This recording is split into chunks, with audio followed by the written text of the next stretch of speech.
ಎಲ್ರಿಗೂ ನಮಸ್ಕಾರ. ಸೂರ್ಯದೇವರು ಇವತ್ತು ಧನುರಾಶಿಯನ್ನು ಪ್ರವೇಶಿಸ್ತಾರೆ ಮತ್ತು ಇವತ್ತಿನಿಂದ ಧನುರ್ಮಾಸ ಶುರುವಾಗ್ತದೆ. ಇಂದು ಧನುರ್ಮಾಸದ ಮೊದಲನೇ ದಿನ. ಈ ಮಾಸ ಭಕ್ತಿ ಮಾಡಲಿಕ್ಕೆ ತುಂಬಾ ಉತ್ತಮ ಮಾಸ. ಅದರಲ್ಲೂ ಮಹಾವಿಷ್ಣು ದೇವರಿಗೆ ಬ್ರಹ್ಮ ಮುಹೂರ್ತದಲ್ಲಿ ಆರಾಧನೆ ಮಾಡಿದ್ರೆ ಅತಿ ಉತ್ತಮ. ಸ್ವತಃ ಶ್ರೀ ಕೃಷ್ಣ ದೇವರೇ ಭಗವದ್ಗೀತೆಯಲ್ಲಿ ಈ ಮಾಸದಲ್ಲಿ ನಾನು ಪ್ರಮುಖನಾಗಿರ್ತೇನೆ ಅಂತ ಹೇಳಿದ್ದಾರೆ. ಹಾಗಾಗಿ ಇವತ್ತು ನಾವು ಶ್ರೀ ಮಹಾವಿಷ್ಣು ದೇವರ ಒಂದು ಶಕ್ತಿಶಾಲಿ ಮಂತ್ರವನ್ನು ಕೇಳುವ. ಇವತ್ತು ಶನಿವಾರವೂ ಆಗಿರೋದ್ರಿಂದ ಈ ಮಂತ್ರ 100 ಪಟ್ಟು ಹೆಚ್ಚು ಫಲವನ್ನು ಕೊಡ್ತದೆ. ಕಷ್ಟ ದುಃಖಗಳನ್ನು ಪರಿಹರಿಸ್ತದೆ, ಪಾಪಗಳನ್ನು ನಾಶ ಮಾಡ್ತದೆ, ದೋಷಗಳನ್ನು ಪರಿಹಾರ ಮಾಡ್ತದೆ, ಸುಖ ಹಾಗೂ ಶಾಂತಿಯುಕ್ತ ಜೀವನ ಪರಿಪಾಲಿಸ್ತದೆ, ಶನಿ ದೋಷವನ್ನು ನಾಶ ಮಾಡ್ತದೆ ಹಾಗೂ ರೋಗಗಳಿಂದ ಮುಕ್ತಿ ಕೊಡ್ತದೆ. ಮಂತ್ರ ಕೇಳುವ ಮುಂಚೆ ಮನುಷ್ಯರ ಆಯುಷ್ಯ ಹೇಗೆ ನಿರ್ಧಾರವಾಗ್ತದೆ ಅಂತ ತಿಳ್ಕೊಳ್ಳುವ. ಮನುಷ್ಯರು ಹುಟ್ಟುವ ಸಮಯದಲ್ಲಿ ದೇವರು ಅವನ ಅಥವಾ ಅವಳ ಮುಂಚಿನ ಜನ್ಮಗಳ ಕರ್ಮ ಎಷ್ಟಿದೆ ಅಂತ ನೋಡ್ತಾರೆ. ಜನ್ಮ ಜನ್ಮಾಂತರದಿಂದ ಬಂದ ಕರ್ಮಗಳು ತುಂಬಾ ಜಾಸ್ತಿ ಇರ್ತವೆ. ಈ ಕರ್ಮಗಳು ಒಳ್ಳೆದು ಆಗಿರ್ಬೋದು ಅಥವಾ ಕೆಟ್ಟ ಕರ್ಮಗಳಾಗಿರ್ಬೋದು. ದೇವರು ಆ ಕರ್ಮಗಳನ್ನು ನೋಡಿ ಇಷ್ಟೊಂದು ಕರ್ಮಗಳು ಒಂದೇ ಜನ್ಮದಲ್ಲಿ ಅನುಭವಿಸ್ಲಿಕ್ಕೆ ಸಾಧ್ಯವಿಲ್ಲ. ಹಾಗಾಗಿ ಅವನಿಗೆ ಅಥವಾ ಅವಳಿಗೆ ಈ ಜನ್ಮದಲ್ಲಿ ಭೂಮಿಯಲ್ಲಿ ಇಷ್ಟು ದಿನ ಕರ್ಮ ಅನುಭವಿಸ್ಲಿಕ್ಕೆ ಸಮಯ ಕೊಡುವ ಅಂತ ಯೋಚಿಸಿ ಅವನ ಅಥವಾ ಅವಳ ಆಯುಷ್ಯವನ್ನು ನಿರ್ಧರಿಸ್ತಾರೆ. ಉಳಿದ ಕರ್ಮಗಳನ್ನು ಅವನು ಅಥವಾ ಅವಳು ಮುಂದಿನ ಜನ್ಮದಲ್ಲಿ ಅನುಭವಿಸ್ತಾರೆ. ಯಾರ ಸಂಚಿತ ಕರ್ಮಗಳು ಜಾಸ್ತಿ ಇರ್ತವೋ ಅವರು ಜಾಸ್ತಿ ಕಾಲ ಭೂಮಿ ಮೇಲೆ ಬದುಕ್ತಾರೆ ಮತ್ತು ಯಾರ ಕರ್ಮಗಳು ಕಮ್ಮಿ ಇರ್ತವೋ ಅವರು ಕಮ್ಮಿ ಸಮಯದವರೆಗೆ ಈ ಭೂಮಿಯಲ್ಲಿ ಇರ್ತಾರೆ. ನಿನ್ನೆ ನಾನು ಕೇಳಿದ ಪ್ರಶ್ನೆ, ಮಹಾಲಕ್ಷ್ಮಿ ತಾಯಿ ಕುಳಿತುಕೊಳ್ಳುವ ಆಸನ ಯಾವುದು ಅಂತ. ಈ ಪ್ರಶ್ನೆಗೆ ಸರಿ ಉತ್ತರ ಎ, ಕಮಲದ ಆಸನ. ಸರಿ ಉತ್ತರ ಕೊಟ್ಟವರಲ್ಲಿ ಒಬ್ಬರ ಹೆಸರು ನಂದು ಕಂತೂದಕ್. ನಂದು ಅವರೇ ಭಕ್ತಿ ಮಾಡುವುದನ್ನು ಬಿಡಬೇಡಿ ಅಂತ ಹೇಳ್ತಾ ಇವತ್ತಿನ ಪ್ರಶ್ನೆಯನ್ನು ನೋಡುವ. ಮಹಾವಿಷ್ಣು ದೇವರು ಯಾವ ಸಾಗರದಲ್ಲಿ ವಾಸಿಸುತ್ತಾರೆ? ಎ, ಮಧುಸಾಗರ, ಬಿ, ಸುರಸಾಗರ, ಸಿ, ದಧಿಸಾಗರ, ಡಿ, ಕ್ಷೀರಸಾಗರ. ಈ ಪ್ರಶ್ನೆಗೆ ಸರಿ ಉತ್ತರ ಕೊಟ್ಟವರಲ್ಲಿ ಒಬ್ಬರ ಹೆಸರನ್ನು ನಾಳಿನ ವಿಡಿಯೋದಲ್ಲಿ ಹೇಳ್ತೇನೆ. ಬನ್ನಿ ಈಗ ಅತ್ಯಂತ ನಂಬಿಕೆ ಹಾಗೂ ಭಕ್ತಿಯಿಂದ ಈ ಶಕ್ತಿಶಾಲಿ ಮಹಾವಿಷ್ಣು ಮಂತ್ರವನ್ನು 108 ಬಾರಿ ಕೇಳುವ. ಅದಕ್ಕಿಂತ ಮುಂಚೆ ಓಂ ಮಹಾವಿಷ್ಣವೇ ನಮಃ ಅಂತ ಕಮೆಂಟ್ ಮಾಡಿ. ಚಾನಲಿಗೆ ಹೊಸಬ್ರಾಗಿದ್ರೆ ಚಾನಲ್ ಅನ್ನು ಸಬ್ಸ್ಕ್ರೈಬ್ ಮಾಡಿ, ಹತ್ರ ಇರುವ ಬೆಲ್ ಬಟನ್ ಪ್ರೆಸ್ ಮಾಡಿ, ಆಲ್ ಅನ್ನೋ ಆಪ್ಷನ್ ಅನ್ನ ಸಿಲೆಕ್ಟ್ ಮಾಡಿ. ನತಾಹಸ್ಮ ವಿಷ್ಣುಂ ಜಗದಾದಿಭೂತಂ ಸುರಾಸುರೇಂದ್ರಂ ಜಗತಾಂ ಪ್ರಪಾಲಕಂ ಯನ್ನಾಭಿಪದ್ಮಾತ್ ಕಿಲ ಪದ್ಮಯೋ ನಿರ್ಬಭೂವತಂ ವೈ ಶರಣಂ ಗತಾಃ ಸ್ಮಃ. ನತಾಹಸ್ಮ ವಿಷ್ಣುಂ ಜಗದಾದಿಭೂತಂ ಸುರಾಸುರೇಂದ್ರಂ ಜಗತಾಂ ಪ್ರಪಾಲಕಂ ಯನ್ನಾಭಿಪದ್ಮಾತ್ ಕಿಲ ಪದ್ಮಯೋ ನಿರ್ಬಭೂವತಂ ವೈ ಶರಣಂ ಗತಾಃ ಸ್ಮಃ. ನತಾಹಸ್ಮ ವಿಷ್ಣುಂ ಜಗದಾದಿಭೂತಂ ಸುರಾಸುರೇಂದ್ರಂ ಜಗತಾಂ ಪ್ರಪಾಲಕಂ ಯನ್ನಾಭಿಪದ್ಮಾತ್ ಕಿಲ ಪದ್ಮಯೋ ನಿರ್ಬಭೂವತಂ ವೈ ಶರಣಂ ಗತಾಃ ಸ್ಮಃ. ನತಾಹಸ್ಮ ವಿಷ್ಣುಂ ಜಗದಾದಿಭೂತಂ ಸುರಾಸುರೇಂದ್ರಂ ಜಗತಾಂ ಪ್ರಪಾಲಕಂ ಯನ್ನಾಭಿಪದ್ಮಾತ್ ಕಿಲ ಪದ್ಮಯೋ ನಿರ್ಬಭೂವತಂ ವೈ ಶರಣಂ ಗತಾಃ ಸ್ಮಃ. ನತಾಹಸ್ಮ ವಿಷ್ಣುಂ ಜಗದಾದಿಭೂತಂ ಸುರಾಸುರೇಂದ್ರಂ ಜಗತಾಂ ಪ್ರಪಾಲಕಂ ಯನ್ನಾಭಿಪದ್ಮಾತ್ ಕಿಲ ಪದ್ಮಯೋ ನಿರ್ಬಭೂವತಂ ವೈ ಶರಣಂ ಗತಾಃ ಸ್ಮಃ. ನತಾಹಸ್ಮ ವಿಷ್ಣುಂ ಜಗದಾದಿಭೂತಂ ಸುರಾಸುರೇಂದ್ರಂ ಜಗತಾಂ ಪ್ರಪಾಲಕಂ ಯನ್ನಾಭಿಪದ್ಮಾತ್ ಕಿಲ ಪದ್ಮಯೋ ನಿರ್ಬಭೂವತಂ ವೈ ಶರಣಂ ಗತಾಃ ಸ್ಮಃ. ನತಾಹಸ್ಮ ವಿಷ್ಣುಂ ಜಗದಾದಿಭೂತಂ ಸುರಾಸುರೇಂದ್ರಂ ಜಗತಾಂ ಪ್ರಪಾಲಕಂ ಯನ್ನಾಭಿಪದ್ಮಾತ್ ಕಿಲ ಪದ್ಮಯೋ ನಿರ್ಬಭೂವತಂ ವೈ ಶರಣಂ ಗತಾಃ ಸ್ಮಃ. ನತಾಹಸ್ಮ ವಿಷ್ಣುಂ ಜಗದಾದಿಭೂತಂ ಸುರಾಸುರೇಂದ್ರಂ ಜಗತಾಂ ಪ್ರಪಾಲಕಂ ಯನ್ನಾಭಿಪದ್ಮಾತ್ ಕಿಲ ಪದ್ಮಯೋ ನಿರ್ಬಭೂವತಂ ವೈ ಶರಣಂ ಗತಾಃ ಸ್ಮಃ. ನತಾಹಸ್ಮ ವಿಷ್ಣುಂ ಜಗದಾದಿಭೂತಂ ಸುರಾಸುರೇಂದ್ರಂ ಜಗತಾಂ ಪ್ರಪಾಲಕಂ यन्नाभिपद्मात् किल पद्मयोनिर्बभूव तं वै शरणं गताः स्मः। नताः स्म विष्णुं जगदादिभूतं सुरासुरेन्द्रं जगतां प्रपालकम्। यन्नाभिपद्मात् किल पद्मयोनिर्बभूव तं वै शरणं गताः स्मः। नताः स्म विष्णुं जगदादिभूतं सुरासुरेन्द्रं जगतां प्रपालकम्। यन्नाभिपद्मात् किल पद्मयोनिर्बभूव तं वै शरणं गताः स्मः। नताः स्म विष्णुं जगदादिभूतं सुरासुरेन्द्रं जगतां प्रपालकम्। यन्नाभिपद्मात् किल पद्मयोनिर्बभूव तं वै शरणं गताः स्मः। नताः स्म विष्णुं जगदादिभूतं सुरासुरेन्द्रं जगतां प्रपालकम्। यन्नाभिपद्मात् किल पद्मयोनिर्बभूव तं वै शरणं गताः स्मः। नताः स्म विष्णुं जगदादिभूतं सुरासुरेन्द्रं जगतां प्रपालकम्। यन्नाभिपद्मात् किल पद्मयोनिर्बभूव तं वै शरणं गताः स्मः। नताः स्म विष्णुं जगदादिभूतं सुरासुरेन्द्रं जगतां प्रपालकम्। यन्नाभिपद्मात् किल पद्मयोनिर्बभूव तं वै शरणं गताः स्मः। नताः स्म विष्णुं जगदादिभूतं सुरासुरेन्द्रं जगतां प्रपालकम्। यन्नाभिपद्मात् किल पद्मयोनिर्बभूव तं वै शरणं गताः स्मः। नताः स्म विष्णुं जगदादिभूतं सुरासुरेन्द्रं जगतां प्रपालकम्। यन्नाभिपद्मात् किल पद्मयोनिर्बभूव तं वै शरणं गताः स्मः। नताः स्म विष्णुं जगदादिभूतं सुरासुरेन्द्रं जगतां प्रपालकम्। यन्नाभिपद्मात् किल पद्मयोनिर्बभूव तं वै शरणं गताः स्मः। नताः स्म विष्णुं जगदादिभूतं सुरासुरेन्द्रं जगतां प्रपालकम्। यन्नाभिपद्मात् किल पद्मयोनिर्बभूव तं वै शरणं गताः स्मः। नताः स्म विष्णुं जगदादिभूतं सुरासुरेन्द्रं जगतां प्रपालकम्। यन्नाभिपद्मात् किल पद्मयोनिर्बभूव तं वै शरणं गताः स्मः। नताः स्म विष्णुं जगदादिभूतं सुरासुरेन्द्रं जगतां प्रपालकम्। यन्नाभिपद्मात् किल पद्मयोनिर्बभूव तं वै शरणं गताः स्मः। नताः स्म विष्णुं जगदादिभूतं सुरासुरेन्द्रं जगतां प्रपालकम्। यन्नाभिपद्मात् किल पद्मयोनिर्बभूव तं वै शरणं गताः स्मः। नताः स्म विष्णुं जगदादिभूतं सुरासुरेन्द्रं जगतां प्रपालकम्। यन्नाभिपद्मात् किल पद्मयोनिर्बभूव तं वै शरणं गताः स्मः। नताः स्म विष्णुं जगदादिभूतं सुरासुरेन्द्रं जगतां प्रपालकम्। यन्नाभिपद्मात् किल पद्मयोनिर्बभूव तं वै शरणं गताः स्मः। नताः स्म विष्णुं जगदादिभूतं सुरासुरेन्द्रं जगतां प्रपालकम्। यन्नाभिपद्मात् किल पद्मयोनिर्बभूव तं वै शरणं गताः स्मः। नताः स्म विष्णुं जगदादिभूतं सुरासुरेन्द्रं जगतां प्रपालकम्। यन्नाभिपद्मात् किल पद्मयोनिर्बभूव तं वै शरणं गताः स्मः। नताः स्म विष्णुं जगदादिभूतं सुरासुरेन्द्रं जगतां प्रपालकम्।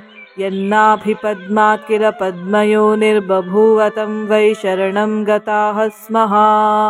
नताः स्म विष्णुं जगदादिभूतं सुरासुरेन्द्रं जगतां प्रपालकम्। यन्नाभिपद्मात् किल पद्मयोनिर्बभूव तं वै शरणं गताः स्मः। नताः स्म विष्णुं जगदादिभूतं सुरासुरेन्द्रं जगतां प्रपालकम्। यन्नाभिपद्मात् किल पद्मयोनिर्बभूव तं वै शरणं गताः स्मः। नताः स्म विष्णुं जगदादिभूतं सुरासुरेन्द्रं जगतां प्रपालकम्। यन्नाभिपद्मात् किल पद्मयोनिर्बभूव तं वै शरणं गताः स्मः। नताः स्म विष्णुं जगदादिभूतं सुरासुरेन्द्रं जगतां प्रपालकम्। यन्नाभिपद्मात् किल पद्मयोनिर्बभूव तं वै शरणं गताः स्मः। नताः स्म विष्णुं जगदादिभूतं सुरासुरेन्द्रं जगतां प्रपालकम्। यन्नाभिपद्मात् किल पद्मयोनिर्बभूव तं वै शरणं गताः स्मः। नताः स्म विष्णुं जगदादिभूतं सुरासुरेन्द्रं जगतां प्रपालकम्। यन्नाभिपद्मात् किल पद्मयोनिर्बभूव तं वै शरणं गताः स्मः। नताः स्म विष्णुं जगदादिभूतं सुरासुरेन्द्रं जगतां प्रपालकम्। यन्नाभिपद्मात् किल पद्मयोनिर्बभूव तं वै शरणं गताः स्मः। नताः स्म विष्णुं जगदादिभूतं सुरासुरेन्द्रं जगतां प्रपालकम्। यन्नाभिपद्मात् किल पद्मयोनिर्बभूव तं वै शरणं गताः स्मः। नताः स्म विष्णुं जगदादिभूतं सुरासुरेन्द्रं जगतां प्रपालकम्। यन्नाभिपद्मात् किल पद्मयोनिर्बभूव तं वै शरणं गताः स्मः। नताः स्म विष्णुं जगदादिभूतं सुरासुरेन्द्रं जगतां प्रपालकम्।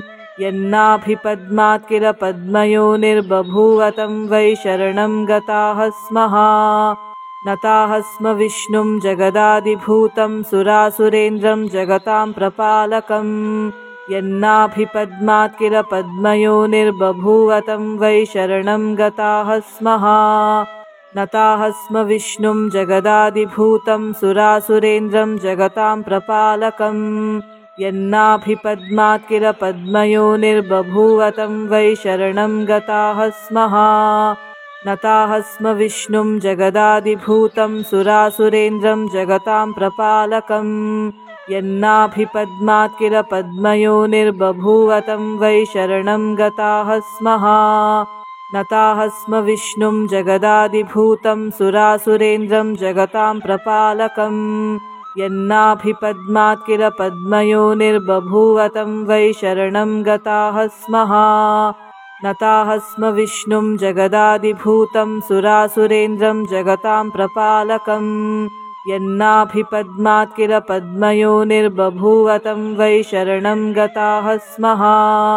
नताः स्म विष्णुं जगदादिभूतं सुरासुरेन्द्रं जगतां प्रपालकम्। यन्नाभिपद्मात् किल पद्मयोनिर्बभूव तं वै शरणं गताः स्मः। नताः स्म विष्णुं जगदादिभूतं सुरासुरेन्द्रं जगतां प्रपालकम्। यन्नाभिपद्मात् किल पद्मयोनिर्बभूव तं वै शरणं गताः स्मः। नताः स्म विष्णुं जगदादिभूतं सुरासुरेन्द्रं जगतां प्रपालकम्। यन्नाभिपद्मात् किल पद्मयोनिर्बभूव तं वै शरणं गताः स्मः। नताः स्म विष्णुं जगदादिभूतं सुरासुरेन्द्रं जगतां प्रपालकम्। यन्नाभिपद्मात् किल पद्मयोनिर्बभूव तं वै शरणं गताः स्मः। नताः स्म विष्णुं जगदादिभूतं सुरासुरेन्द्रं जगतां प्रपालकम्। यन्नाभिपद्मात् किल पद्मयोनिर्बभूव तं वै शरणं गताः स्मः। नताः स्म विष्णुं जगदादिभूतं सुरासुरेन्द्रं जगतां प्रपालकम्। यन्नाभिपद्मात् किल पद्मयोनिर्बभूव तं वै शरणं गताः स्मः। नताः स्म विष्णुं जगदादिभूतं सुरासुरेन्द्रं जगतां प्रपालकम्। यन्नाभिपद्मात् किल पद्मयोनिर्बभूव तं वै शरणं गताः स्मः। नताः स्म विष्णुं जगदादिभूतं सुरासुरेन्द्रं जगतां प्रपालकम्। यन्नाभिपद्मात् किल पद्मयोनिर्बभूव तं वै शरणं गताः स्मः। नताः स्म विष्णुं जगदादिभूतं सुरासुरेन्द्रं जगतां प्रपालकम्। यन्नाभिपद्मात् किल पद्मयोनिर्बभूव तं वै शरणं गताः स्मः। नताः स्म विष्णुं जगदादिभूतं सुरासुरेन्द्रं जगतां प्रपालकम्। यन्नाभिपद्मात् किल पद्मयोनिर्बभूव तं वै शरणं गताः स्मः। नताः स्म विष्णुं जगदादिभूतं सुरासुरेन्द्रं जगतां प्रपालकम् यन्नाभिपद्मात् किल पद्मयोनिर्बभूव तं वै शरणं गताः स्मः नताः स्म विष्णुं जगदादिभूतं सुरासुरेन्द्रं जगतां प्रपालकम् यन्नाभिपद्मात् किल पद्मयोनिर्बभूव तं वै शरणं गताः स्मः नताः स्म विष्णुं जगदादिभूतं सुरासुरेन्द्रं जगतां प्रपालकम् यन्नाभिपद्मात् किल पद्मयोनिर्बभूव तं वै शरणं गताः स्मः नताः स्म विष्णुं जगदादिभूतं सुरासुरेन्द्रं जगतां प्रपालकम् यन्नाभिपद्मात् किल पद्मयोनिर्बभूव तं वै शरणं गताः स्मः नताः स्म विष्णुं जगदादिभूतं सुरासुरेन्द्रं जगतां प्रपालकम् यन्नाभिपद्मात् किल पद्मयोनिर्बभूव तं वै शरणं गताः स्मः नताः स्म विष्णुं जगदादिभूतं सुरासुरेन्द्रं जगतां प्रपालकम् यन्नाभिपद्मात् किल पद्मयोनिर्बभूव तं वै शरणं गताः स्मः नताः स्म विष्णुं जगदादिभूतं सुरासुरेन्द्रं जगतां प्रपालकम् यन्नाभिपद्मात् किल पद्मयोनिर्बभूव तं वै शरणं गताः स्मः नताः स्म विष्णुं जगदादिभूतं सुरासुरेन्द्रं जगतां प्रपालकम् यन्नाभिपद्मात् किल पद्मयोनिर्बभूव तं वै शरणं गताः स्मः नताः स्म विष्णुं जगदादिभूतं सुरासुरेन्द्रं जगतां प्रपालकम् यन्नाभिपद्मात् किल पद्मयोनिर्बभूव तं वै शरणं गताः स्मः नताः स्म विष्णुं जगदादिभूतं सुरासुरेन्द्रं जगतां प्रपालकम् यन्नाभिपद्मात् किल पद्मयोनिर्बभूव तं वै शरणं गताः स्मः नताः स्म विष्णुं जगदादिभूतं सुरासुरेन्द्रं जगतां प्रपालकम् यन्नाभिपद्मात् किल पद्मयोनिर्बभूव तं वै शरणं गताः स्मः नताः स्म विष्णुं जगदादिभूतं सुरासुरेन्द्रं जगतां प्रपालकम् यन्नाभिपद्मात् किल पद्मयोनिर्बभूव तं वै शरणं गताः स्मः नताः स्म विष्णुं जगदादिभूतं सुरासुरेन्द्रं जगतां प्रपालकम् यन्नाभिपद्मात् किल पद्मयोनिर्बभूव तं वै शरणं गताः स्मः नताः स्म विष्णुं जगदादिभूतं सुरासुरेन्द्रं जगतां प्रपालकम्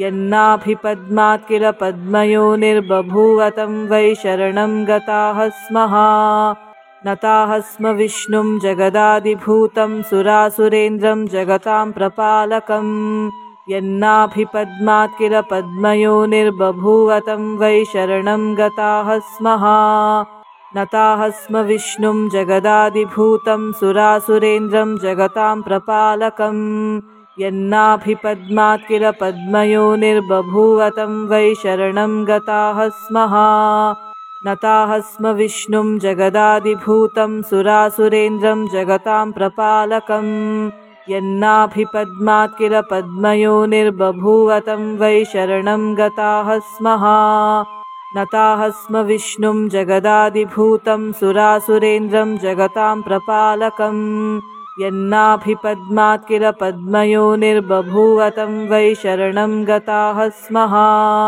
नताः स्म विष्णुं जगदादिभूतं सुरासुरेन्द्रं जगतां प्रपालकम् यन्नाभिपद्मात् किल पद्मयोनिर्बभूव तं वै शरणं गताः स्मः नताः स्म विष्णुं जगदादिभूतं सुरासुरेन्द्रं जगतां प्रपालकम् यन्नाभिपद्मात् किल पद्मयोनिर्बभूव तं वै शरणं गताः स्मः नताः स्म विष्णुं जगदादिभूतं सुरासुरेन्द्रं जगतां प्रपालकम् यन्नाभिपद्मात् किल पद्मयोनिर्बभूव तं वै शरणं गताः स्मः नताः स्म विष्णुं जगदादिभूतं सुरासुरेन्द्रं जगतां प्रपालकम् यन्नाभिपद्मात् किल पद्मयोनिर्बभूव तं वै शरणं गताः स्मः।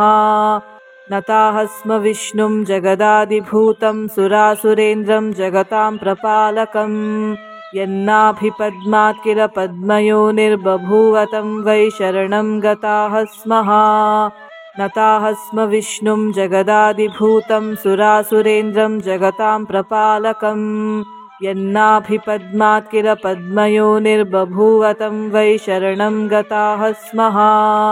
नताः स्म विष्णुं जगदादिभूतं सुरासुरेन्द्रं जगतां प्रपालकम्। यन्नाभिपद्मात् किल पद्मयोनिर्बभूव तं वै शरणं गताः स्मः। नताः स्म विष्णुं जगदादिभूतं सुरासुरेन्द्रं जगतां प्रपालकम्। यन्नाभिपद्मात् किल पद्मयोनिर्बभूव तं वै शरणं गताः स्मः।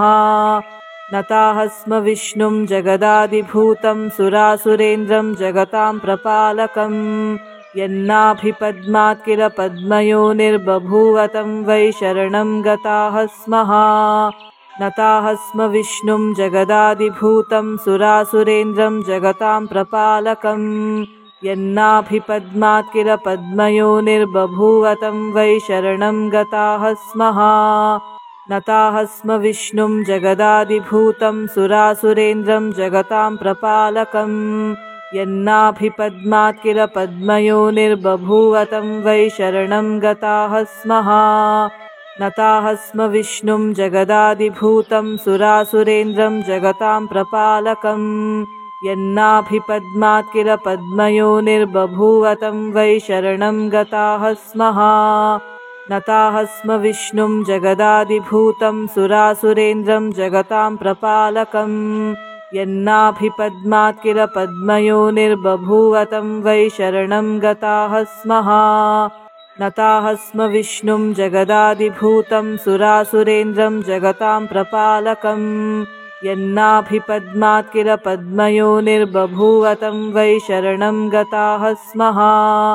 नताः स्म विष्णुं जगदादिभूतं सुरासुरेन्द्रं जगतां प्रपालकम्। यन्नाभिपद्मात् किल पद्मयोनिर्बभूव तं वै शरणं गताः स्मः। नताः स्म विष्णुं जगदादिभूतं सुरासुरेन्द्रं जगतां प्रपालकम्। यन्नाभिपद्मात् किल पद्मयोनिर्बभूव तं वै शरणं गताः स्मः। नताः स्म विष्णुं जगदादिभूतं सुरासुरेन्द्रं जगतां प्रपालकम्। यन्नाभिपद्मात् किल पद्मयोनिर्बभूव तं वै शरणं गताः स्मः। नताः स्म विष्णुं जगदादिभूतं सुरासुरेन्द्रं जगतां प्रपालकम्। यन्नाभिपद्मात् किल पद्मयोनिर्बभूव तं वै शरणं गताः स्मः। नताः स्म विष्णुं जगदादिभूतं सुरासुरेन्द्रं जगतां प्रपालकम्। यन्नाभिपद्मात् किल पद्मयोनिर्बभूव तं वै शरणं गताः स्मः। नताः स्म विष्णुं जगदादिभूतं सुरासुरेन्द्रं जगतां प्रपालकम्। यन्नाभिपद्मात् किल पद्मयोनिर्बभूव तं वै शरणं गताः स्मः। नताः स्म विष्णुं जगदादिभूतं सुरासुरेन्द्रं जगतां प्रपालकम्। यन्नाभिपद्मात् किल पद्मयोनिर्बभूव तं वै शरणं गताः स्मः। नताः स्म विष्णुं जगदादिभूतं सुरासुरेन्द्रं जगतां प्रपालकम्। यन्नाभिपद्मात् किल पद्मयोनिर्बभूव तं वै शरणं गताः स्मः। नताः स्म विष्णुं जगदादिभूतं सुरासुरेन्द्रं जगतां प्रपालकम्। यन्नाभिपद्मात् किल पद्मयोनिर्बभूव तं वै शरणं गताः स्मः। नताः स्म विष्णुं जगदादिभूतं सुरासुरेन्द्रं जगतां प्रपालकम्। यन्नाभिपद्मात् किल पद्मयोनिर्बभूव तं वै शरणं गताः स्मः। नताः स्म विष्णुं जगदादिभूतं सुरासुरेन्द्रं जगतां प्रपालकम्। यन्नाभिपद्मात् किल पद्मयोनिर्बभूव तं वै शरणं गताः स्मः। नताः स्म विष्णुं जगदादिभूतं सुरासुरेन्द्रं जगतां प्रपालकम् यन्नाभिपद्मात् किल पद्मयोनिर्बभूव तं वै शरणं गताः स्मः नताः स्म विष्णुं जगदादिभूतं सुरासुरेन्द्रं जगतां प्रपालकम् यन्नाभिपद्मात् किल पद्मयोनिर्बभूव तं वै शरणं गताः स्मः नताः स्म विष्णुं जगदादिभूतं सुरासुरेन्द्रं जगतां प्रपालकम् यन्नाभिपद्मात् किल पद्मयोनिर्बभूव तं वै शरणं गताः स्मः नताः स्म विष्णुं जगदादिभूतं सुरासुरेन्द्रं जगतां प्रपालकम् यन्नाभिपद्मात् किल पद्मयोनिर्बभूव तं वै शरणं गताः स्मः नताः स्म विष्णुं जगदादिभूतं सुरासुरेन्द्रं जगतां प्रपालकम् यन्नाभिपद्मात् किल पद्मयोनिर्बभूव तं वै शरणं गताः स्मः नताः स्म विष्णुं जगदादिभूतं सुरासुरेन्द्रं जगतां प्रपालकम् यन्नाभिपद्मात् किल पद्मयोनिर्बभूव तं वै शरणं गताः स्मः नताः स्म विष्णुं जगदादिभूतं सुरासुरेन्द्रं जगतां प्रपालकम् यन्नाभिपद्मात् किल पद्मयोनिर्बभूव तं वै शरणं गताः स्मः नताः स्म विष्णुं जगदादिभूतं सुरासुरेन्द्रं जगतां प्रपालकम् यन्नाभिपद्मात् किल पद्मयोनिर्बभूव तं वै शरणं गताः स्मः नताः स्म विष्णुं जगदादिभूतं सुरासुरेन्द्रं जगतां प्रपालकम् यन्नाभिपद्मात् किल पद्मयोनिर्बभूव तं वै शरणं गताः स्मः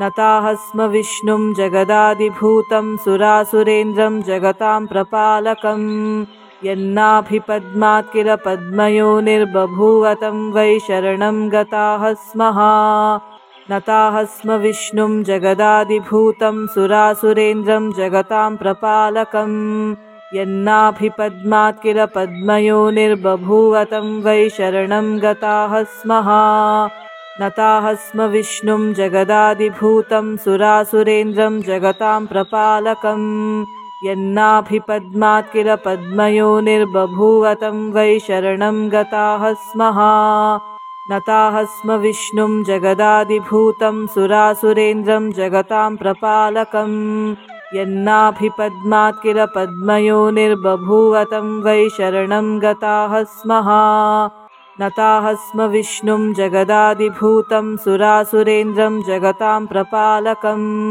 यन्नाभिपद्मात् किल पद्मयोनिर्बभूव तं वै शरणं गताः स्मः नताः स्म विष्णुं जगदादिभूतं सुरासुरेन्द्रं जगतां प्रपालकम् यन्नाभिपद्मात् किल पद्मयोनिर्बभूव तं वै शरणं गताः स्मः। ಧನ್ಯವಾದಗಳು।